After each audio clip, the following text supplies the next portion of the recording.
So I am going to start my devotion. You know me, I'm always good for a song. I'm always good for a lyric, and I always like when the music is good. When a song is good, a song is good, and a song could really, when a song gets into your heart, it can really stir you. And one of the songs that I've been really listening to lately, um, it was called Somebody Prayed. And I want to read bits and pieces of it to you because it has to do with like everyone's life, everyone's life. And the songs, there are certain songs that are out there that really meet you where you are. And I don't know if you ever heard of Crowder, David, his name is David Crowder. To look at him, you would think, wow. But to hear his music is another wow, because the artist, and the music, they don't match up. You know, it's like when you speak to somebody on a phone, thinking that you're going on this really, blind date with this really hot man or beautiful woman, and you have this picture in your mind how they're tall, dark, and handsome, or tall, beautiful, and blonde, and then you meet them and they're short and squatty and not what you think, but yet they talk and they really they resonate with you. That's what Crowder's music really can resonate. But I came across this song and it really ministers to me, and again I urge you, if you haven't heard it, to to listen to it. It's called Somebody Prayed. Um, it said it goes and I gotta tell you though, today I struggled with a devotion, and usually he gives you like enough advance warning, you know, that hey, you're gonna do a devotion.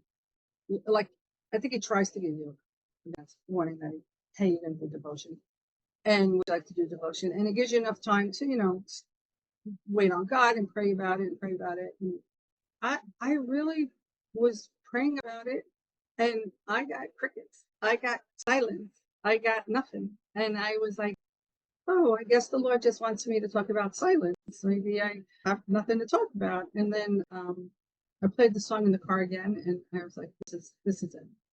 And I was talking to somebody yesterday, and I said to them, I really don't know what I'm going to say. And they said, oh, it's right in front of you. You'll know it. And I guess they were right. So the song is throwing out another prayer in faith when you're wondering if he's hearing you. Because I know we've all been there. I know we've all sat on our couch or on our bed thinking, oh, another prayer is just bouncing off the walls. Look at me, I'm living proof. Look at yourselves, because you're all living proof. We're only where we are today. I'm only here where we are today because somebody prayed. Because somebody prayed. I remember when I first got the Holy Ghost, when I first showed up at my aunt's house, and I said to her, I want to tell me about Jesus. She said to me, a few months ago, this was January of 1980. She said, a few months ago, we went away a couple of days, and I was in the pool, by the pool, not in the pool, by the pool, and you kept coming to me, and I kept praying to you, and your name kept coming to me, and I kept thinking, this is my aunt speaking. I thought that was weird. I thought that was weird that you kept coming to me, because we had a relationship with with all my family, but when they got in the church, when people get in the church, other people kind of like separate themselves from you. And when my aunt and uncle had gotten into the church, my father, who was a very staunch Catholic, thought, okay, like they kind of like separated a little. So it wasn't like we were in like everyday contact. So somebody prayed. She prayed. She prayed for me. So it says, so I hit my knees because I've seen all heaven move. And it doesn't matter if you hit rock bottom, because God can pick you up when you call him. And that's true, because God is always as close as the mention of his name. He's never far away. He's always there. He hears you. His ears are always open, or always opened. Um, and God, okay. I pray, God, Father, please, because I've seen what you could do, no matter what the storm cloud is coming. My God, come through when you call him. My hands have no power. This ain't an hour he don't come through. There ain't an hour he don't come through. We don't have the power, but God always does. And there's a lot of power in prayer. That's why when mountains move, I say, it looks like somebody prayed. Because God is a God that moves mountains and does the impossible. There's nothing, the word impossible is possible, and there's nothing impossible with God. For a child of God that's far from home, the one who thinks they're too far gone, I'm throwing out another prayer in faith. Worn out walters and tear-stained pews, so I won't give up on you. I believe that anything can change when somebody prays. Because you know that old adage, prayer changes things. Prayer changes things. You've seen it yourself in your own life. You never give up on the prodigal. The Bible specifically talks about the prodigal. No one is too far gone. It's not over until it's over. It's not over until it's over. When the Lord comes, then it's over. But it's not over until it's over. The Bible says we literally pull people out of the fire without prayer. Okay.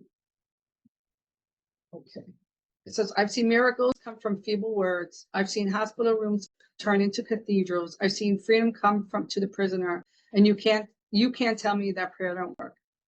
And this is true. And this is true for yourself too. Like sometimes you go to prayer and the Bible even says like your heart's so heavy, you utter or you groan or you don't have the words, and all you have to say is Jesus, and he already knows. You don't ever stop praying. Don't ever stop knocking, because God already knows, but you speak it because he has the keys to open the door. Look at the the prisoner, right? He freed the guys, the apostles in prison, from prison, right? You don't know what prison walls. You don't know what chain is going to be broken by your prayer. You really don't. It's amazing. If you look at prayer, if you sit down and think of prayer in many different ways, you just never know how it could change things. And even in a silent prayer, like I was reading something else the other day about a woman who said that she was annoyed at her neighbor, and she was going to call the cops on her neighbor because it was like 6 o'clock in the morning and he was mowing the lawn, and it was a Saturday, and she was annoyed, and she just said it in her heart. She's like, oh God, I'm really sick of this. And it wasn't until like she looked out her window, she saw not only was he mowing her lawn, his lawn, he was mowing her lawn too. So like you just don't know. You just don't know what people do. And I remember one time it was really snowed heavy, and I said, "Oh, I wish somebody would do my walkway. God, I wish somebody would do my walkway." And I looked out, and the guy next door did that. He did my walkway, and he did my walkway every snow.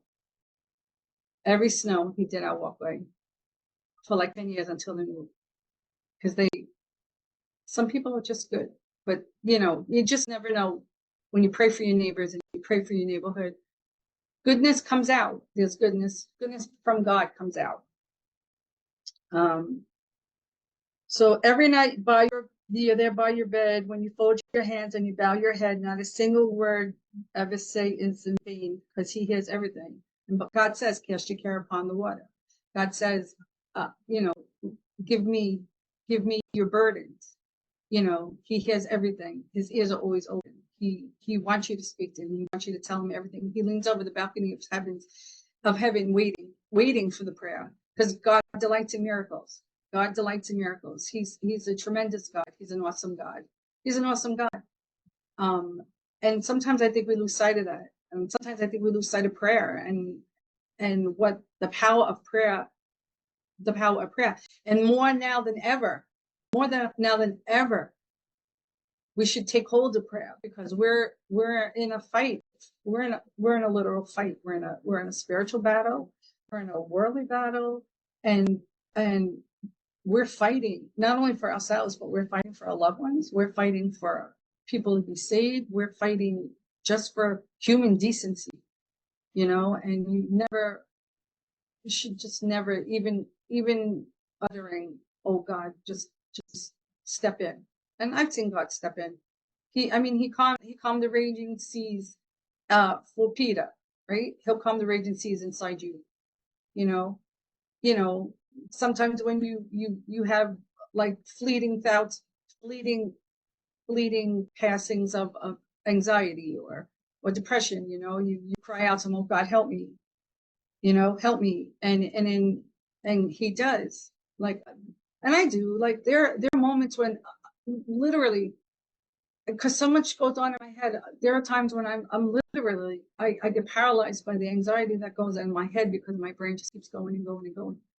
And I have to be like, oh God, just help me in this moment, because I have to stop what I'm doing. I just literally have to stop. If I'm driving, I have to pull over and just say, God, help me. And God will. He brings peace. Or I'll be like, God, I can't. God, I can't. And a lot of times he says to me, yeah, you can. Yeah, you can, Karen, because I'm with you. Don't ever lose sight, because God's with you. And when you call upon his name, he's right there. He's a friend that sticketh closer than a brother. God never leaves you or forsakes you. So, so, so basically, the rest of the song is about, getting on your knees and praying. Don't ever, don't ever think when you get on your knees that you're losing, because you're always winning. You're always winning. You're winning. You're winning. Just mentioning his name, you're winning. And I just want to say that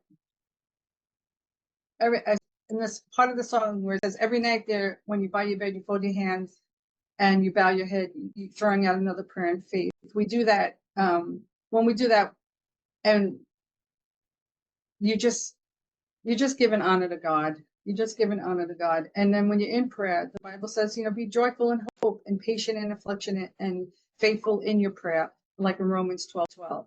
And in Philippians 4:6 is be anxious for nothing, but in everything, in every situation, give it to God by prayer and petition. And if you're wondering, if he hears you, just look around, look at where you were, and look at where you are, and look at where you're going, because his ears are always open, and God truly listens. In Psalm 66:19, but God truly listens, and he attends to the voice of our prayers. He's always there. He never leaves us or forsakes us. He tells us to cast his burdens upon the water. He tells us to give him our heavy load. He tells us, he whispers in our ears, give it to me. He tells us, he'll tell us who to pray for. He'll tell us to be quiet in a battle. He told me to be quiet the other day. The other day, I want to share this, has not doing anything, but I was, I asked the Lord the other day, never ask the Lord this unless you really want him to, unless you really want to do what he tells you to do. I asked the Lord to take hold of my heart and just to pull back, to pull back my heart. If there's anything in my heart, to let me know. I don't want to have resentment. I don't have bitterness. I don't want to have any angst against anyone. And proudly I'm thinking, oh God, I'm wonderful. I'm just this wonderful person. And he brought this person to mind, and about almost a year ago already, I left my job to take another job, and I left the job. I left. She didn't fire me or anything. I always had a good relationship with the CEO, and she hired another woman who just really was a terrible, terrible person. And when the CEO went on vacation, I gave my notice, and she wanted to know why I was leaving, but she never asked me why I was leaving. She asked her dominion or her demon or her cohort, whatever, why I was leaving. And she never came to me, her cohort never asked me anything, never asked me why I was leaving or whatever. And then I get my note, I get my notice. I left, but the CEO never reached out to me because she has pride. And I never wanted to tell her why I was leaving because I had pride. So I know my CEO. Once you leave her, she cuts you off. She cuts you off. She cuts you off. So I saw her name flash in front of me and I was like, oh God, you gotta be kidding. So I emailed her. I couldn't remember her email address. And then suddenly I was able to remember her email address. And I emailed her and I was like, hi, are you in the States or are you, in your country? Because she goes back. And she's like, I'm here in the States. And I was like, oh, I'd like to meet with you. And then I left it at that. And I like to take you to dinner. And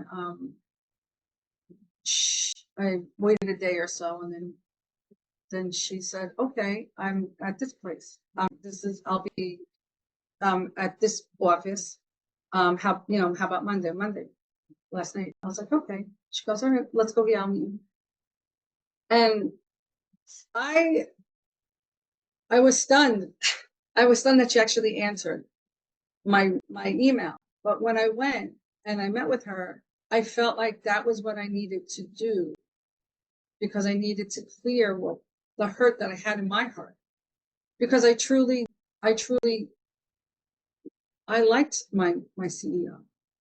She hired me, she protected me, she grounded me, and maybe I shouldn't have left the way I did, but I felt like I needed to make amends with her because it hurt me the way our relationship ended. And I actually told her. And that's where really I think what I needed to say. I actually told her why I left. And I felt like she received it and we were there for like 3 hours. And my CEO is a very hard woman. She's a very hard woman. She's not an easy woman. She's not from this country. She's from Serbia. And she's very cut. There's no nonsense. But I really felt like God healed. I healed that relationship, and I'm thankful that, that when I went to prayer and I was praying and I had asked God, I asked God to like just show me areas of my heart that I needed to give over to Him. He did, and because God is a God that loves us, and that God is a God that wants us to be saved. God is a God that doesn't want us to get like many runners get to the finish line and think they made it and stop running. And I just wanted to share that with you today. And that is my devotion. And I am also leading this. So everybody want to unmute and we'll just say a prayer.